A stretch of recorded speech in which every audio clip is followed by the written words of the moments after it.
বাবারা কেন সবসময় পিছিয়ে থাকেন? আমার মায়ের ভালোবাসা সহজে বুঝি, কিন্তু বাবার ত্যাগ সবসময় আড়ালে থেকে যায়। মা ৯ মাস বহন করে, বাবা ২৫ বছর ধরে বহন করেন। উভয়ে সমান, তবু কেন বাবা পিছিয়ে আছেন তা জানেন না।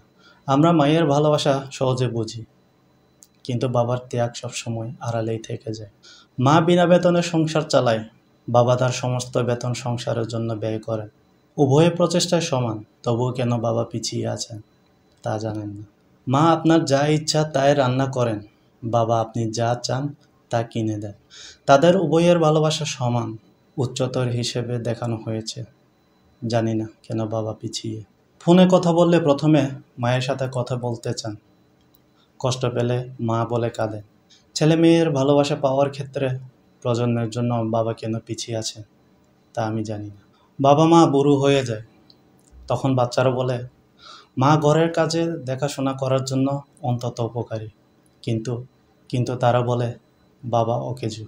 বাবা পিছনে থাকার কারণ তিনি পরিবারের মেরুদণ্ড, আর আমাদের মেরুদণ্ড তো পিছনেই থাকে। অথচ তার কারণে আমরা নিজেদের মতো করে দাঁড়াতে পারছি। সম্ভবত এই কারণেই তিনি পিছিয়ে আছেন।